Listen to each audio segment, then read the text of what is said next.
Эми негизинен бул дрон менен алгандыгы үчүн дрон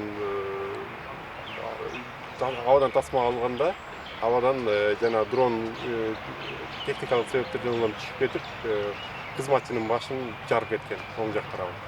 Ошондон улам кызматчы тарабынан аларга карата арыздануулар болуп, арыз жазып бүгүнкү күндө тергөө иштери жүрүп жатат. Анын ден соолугу бүгүн начарлап дагы ооруканага жатуу үстүндө болуп атат. Эми жатууга туура келип атат. Себеби дегенде өзү туруп басып бир нерсени кылганга мүмкүн ден соолугу жол койбой атат. Анан мындан сырткары бул жерде айтып кетүүчү жагдай Азаттыктын Бишкектен келген Айбек Кылчыманов аттуу журналисти бул үйгө келип дрон именно ошол жеке менчик турак үйдүн үстүнөн тартып аткандыгы үчүн ал үйгө келип сурап биринчи уруксатын алып, же болбосо бир бул негизи мыйзам менен каралганда үй ээси менчик ээсинин уруксаты же болбосо соттун гана немеси макулдугу менен гана алына турган нерсе да. Анан эми баягы бирөөнүн жеке жашоосун ачыктоо боюнча бул кылмыш жаза кодексинде каралган 186-беренесинде. Бирөөнүн жеке жашоосун туурасындагы маалыматты топтоо же болбосо ошол сактоо же болбосо таратуу беренеси 186-беренесинде каралып кеткен бул маселе. Ошондуктан бүгүнкү күндө биз Руслан Матраев тарабынан дагы уруксаты жок Азаттыктын журналист аткандыгы үчүн биз дагы арыз келтиргенбиз ал кишинин атынан. Ошондуктан ал боюнча дагы эки иш ачылып азыр тергелип жатат. Сыртка чыккан учурда окуяга күбө болуп, сыртка чыккан учурда бул Азаттыктын жана жогоруда айтылып кеткен журналисти сыртта болгондугу үчүн анын камераларын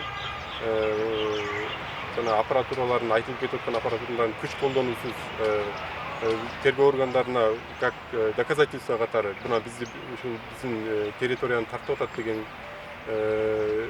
эмеге катары түшүндүрүү иштерин жүргүзүп, эми силер тартканга мүмкүн эмес болчу, силердин мыйзам боюнча мүмкүн эмес. Ошондуктан азыр силер муну кайтарып беребиз, биз тергөө органдарына өткөрүп беребиз, милицияга өткөрүп беребиз деген мааниде алып койгон. Ага эч кандай күч колдонуу болгон эмес. Ошол негизи айтып кетчү. Дрон келип ошолордун Рустам Матраевдин жеке турак үйүнүн алдына, коросуна түшүп атат да. Анан жөн эле түшүп калбастан эми баягы жана кызматчы аны көрүп калдым деп айтып атат өзүнүн немесинде, көрсөтмөсүндө. Мен көрүп аны эми эмне тартып атат экен деп биринчи үнү болду дейт. Анан карап жакын барып неметишке аракет кылдым дейт. Эми кармашка аракет кылдым дейт. Анан кимдер тарабынан тартылып атат, эмне уруксатсыз тартылып аткандыгы байланыштуу кармашка аракет кылдым да, башыма түшүп кетип, оң тарабын жарып кетти деп айтып атат. Эми бул жерде ошол короого келип, коронун үстүндө тартып атканы уже бул жана жеке турак жайдын тартып аткандыгын далилдейт. 150 метр деген кандай каяктан чыкты анда? 150 метр бийиктикте болгон эмес дрон. Себеби 150 метр бийиктиктен жана жабырлануучунун башына түшүп кеткен болгондо ал башка нерсе болмок эми.